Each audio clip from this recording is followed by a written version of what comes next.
Hey everyone, we're back again for the full-length soldered frame video. I'm going to be doing a more simple design for this one. So basically, I'm going to show you guys my drawing out process for how I do the frame for this design, and then I'm also going to solder it together for you. Should be an interesting time, mainly because I don't solder over on my desk anymore. I actually solder next to a fan, or a big kind of industrial vent thing that I have set up over by my window, because the fumes were making the smoke detector go off in here. So if you hear any random chirping, that's because I've set off the smoke detector while making this video for you all. So after I've drawn out a design, I draw out the frame for it. So basically how I'll start, this is going to be a cabbed piece, so since I don't need to see through this material, it's not like quartz, it's going to be an abalone shell. I'm going to start that'll be my main support on the frame. It's going right up and down the center of it, and then we're obviously going to need a part down here in the bottom. I like to draw the frame inside of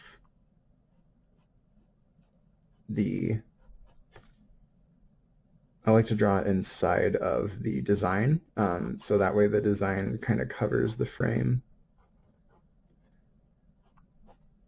And as you're drawing your design for your frame, you really just want to make sure it's geometrically balanced. You want to make sure you're coming out to the same points, you know. I'm trying to do halfway in between here, coming up to these points. Because if it's balanced on these points, your design will come out balanced as well, even if it's asymmetrical. Like, it'll come out aesthetically balanced.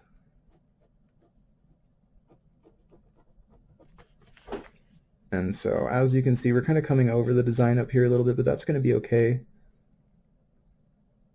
We'll utilize some more metals in the design, so that way we cover that whole process.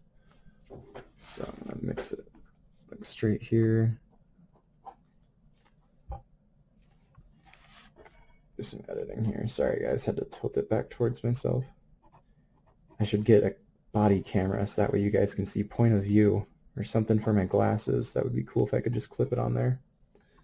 Oh, that point comes up a little wrong there. So we're not perfect, but that's okay. We're going to make sure we nail it when we form this. You're going to want to do some supports. Now when I'm thinking about where I want to draw my supports, I like to think about where I'm going to be feeding wires through to the other side. And so since I'm going to have a lot of wires here where this spiral is, I'm going to have a support there, but I'm going to try and keep it open between here and here, so that way I can feed those wires through kind of there and maybe here on the other side as well. And there'll be an open spot here for this wire to come up this way. You know, I try to kind of plan where some of my wires are going to be going through. And so yeah, once we've got our basic frame sketched out here, you know, your frame doesn't have to be perfect, as you can see on the drawing. When you construct it though, that's where you're going to be wanting your sides to really match up and where you're going to want to pay a lot of attention. So with that being done, we're ready to move into bringing the frame together. So I've got the same setup going on here as I did before, except I'm not going to be using flux and solder with this one. In this video, we're going to be using 18 gauge square Argentium half hard. And like I said before, in the solder talk video, I use Argentium in my frames because it has a great ability to fuse to itself, and so it removes the need for flux and solder. Now that's not to say it's not good to have flux and solder on hand. When I do things like tube settings or attaching maybe a pre-made bail to a pendant, you know, I'm going to be using solder and flux for that. even if I'm using Argentium, you know, you have to, if you're attaching sterling to Argentium, you're going to need Flux for that. And so, you know, it's still a good thing to have on hand in your arsenal. You know, it's never a bad idea to have a tool. And so to start off that design, we're going to be just, I've got maybe about 10 inches of wire here. And yeah, we're just going to get going into it. So over here, I've got my design. The first thing we're going to be doing is we're going to be taking our wire and we're going to be measuring out where we need it to go, where we need it to bend. So I'm going to mark that with our pliers.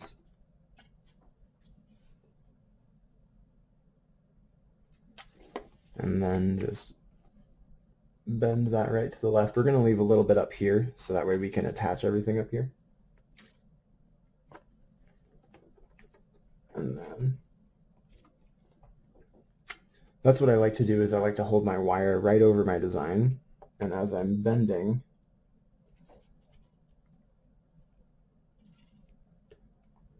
my detail, I can just do it right on there so that way it's accurate. Sometimes you have to lift up, but that's okay.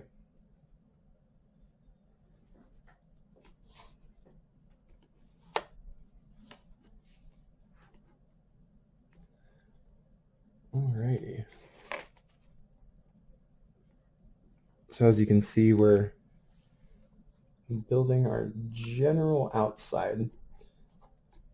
I always like to get the general shape going, and then once I've got that made, I'll add my supports in the center. And so now it's time to fuse our first connection here, which is going to be our main support and then our left side, or our right side. I'm getting my directions confused today, apparently. So let's just jump right into it. Now once again, you're going to see me kind of move my flame a lot. You're not going to want to hold the flame in one spot for too long, otherwise you'll start seeing melting issues.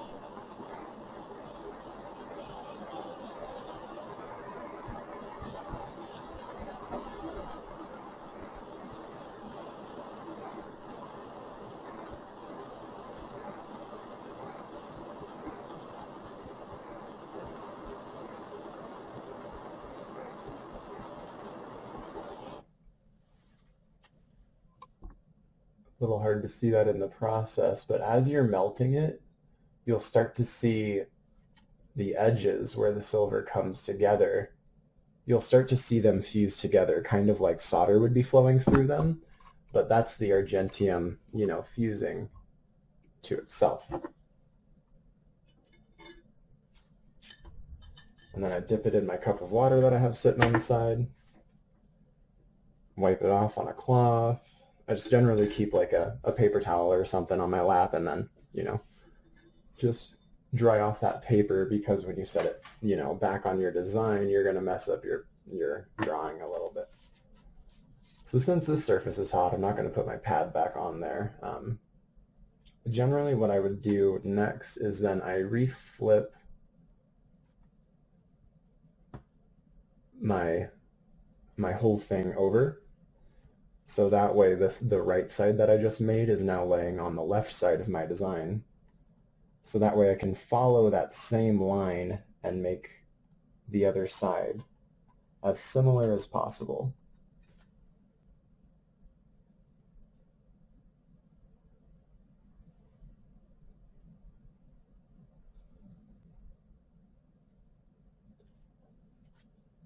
You're going to want to get your angles as close as you can. You know, a nice pendant starts with a nice foundation, and so the more the more perfect this is, the more perfect your design is going to be. Now, obviously, you know it's never going to be perfect, but that's the beauty of handmade. But you want to get as close to a good result as you can. And a good result starts with a good base. If you don't have that foundation, you can't build a good house.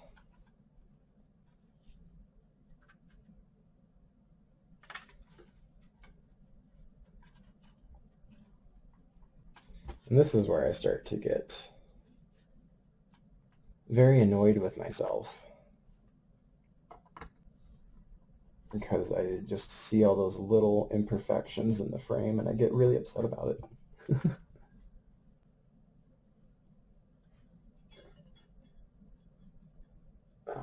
Like my sides aren't even there. And so there's some,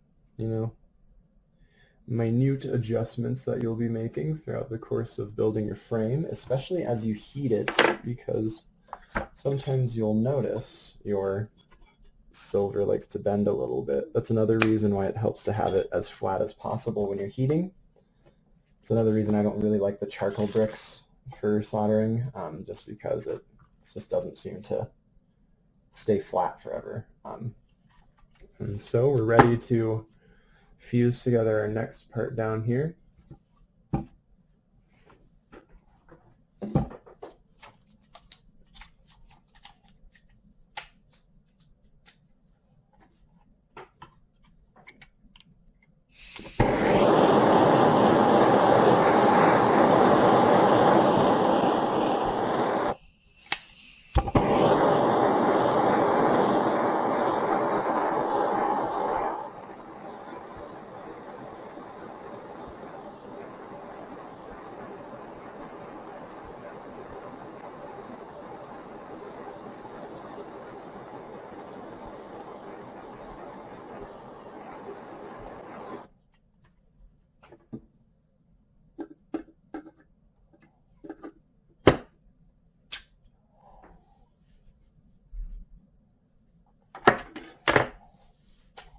All right, and so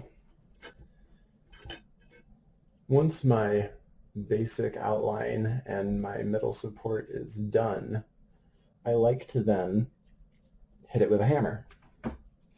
And so I have this little anvil that I don't have on my desk because I live in a third-story apartment, and so I just kind of hold it off to the side. These things are great, though, because they do attach right to your desk, and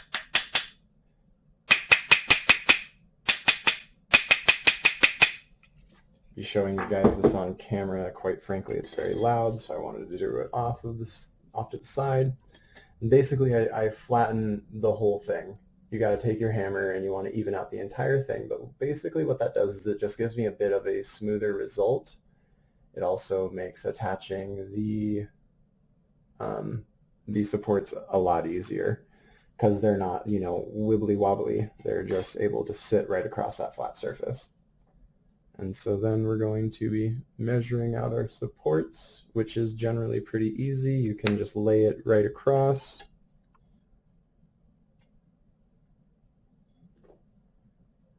And sometimes you might not be putting a support where you planned it originally. That's okay. Sometimes on paper, it looks like you're going to be able to fit a lot more of these bars in there than you're able to.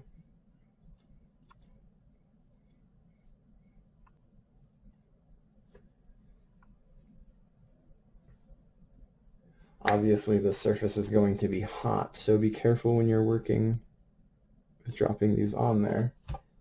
Pliers are always a good tool.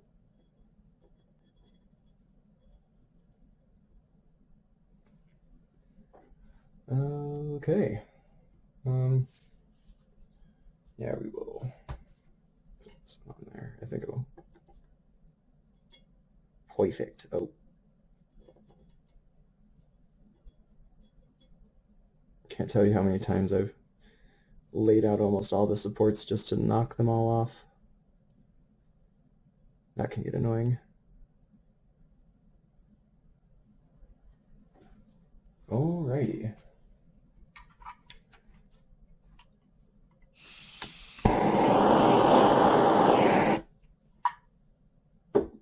It's the other thing that can happen sometimes with your flame. It'll knock your supports around, so be careful when you're bringing those together. You don't want to solder those in an incorrect position.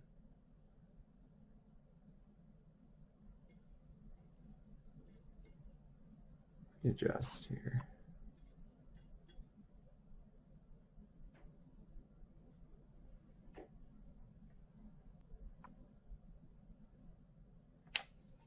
Okay.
Okay.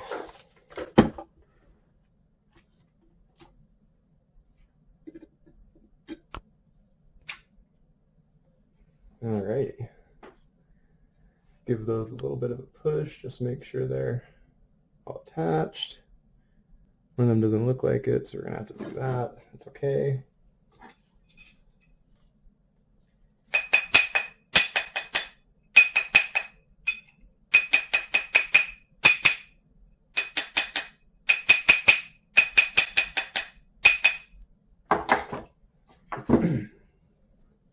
And so after you attach all of your supports, go ahead and just hammer that down again. Run your hammer through the middle as well. It's something I need to do again. I'm going to end up hitting this with the flame one more time just to make sure that all of my points are actually connected. That's the other reason I like hammering it down. It kind of makes those metals more on the same plane, and so then you can solder it again, and it just kind of gives it a nice solid connection through everything. The other thing that I do at the end of here, I'm not going to show you guys just because it's going to be a bit of a process. I clip off all of these ends, and then I also take, you can get a lot of different pairs of, sorry, I should just throw that right on the camera. You should get a lot of different pairs of files from Rio. This is the group that I have. These are honestly their basic pair. They have some other different brands, and yeah, the other brands are a bit nicer. They go in some different grades as well. Those are pretty much, I just grabbed that just because it works perfectly for smoothing down my edges here. That's all I really needed right now. In the future, I'm going to get like a whole, different array of files and whatnot, but I don't need that right now for the type of work that I'm doing. But yeah, I hope you all enjoyed this video as well. Please let me know what you think about it, because it was a little weird doing this one back over on my desk since I do it in a different space and whatnot. But yeah, please let me know your thoughts, your comments, your concerns, and what else you'd like to see. Obviously, if you're building like a see-through setting for like a cab or a stone, you can take your Argentium and outline that stone. You can outline that faceted cut, like, let's say you've got an emerald cut. You could take your Argentium and make an outline around that stone, fuse it together, and then you can attach it basically anywhere you want to in here. So these are really a great way to build a good solid foundation for a piece. So yeah, in the future I'll definitely be showing you guys some more like setting builds that I do out of the Argentium and stuff like that. And so I hope y'all have a good day. Thank you.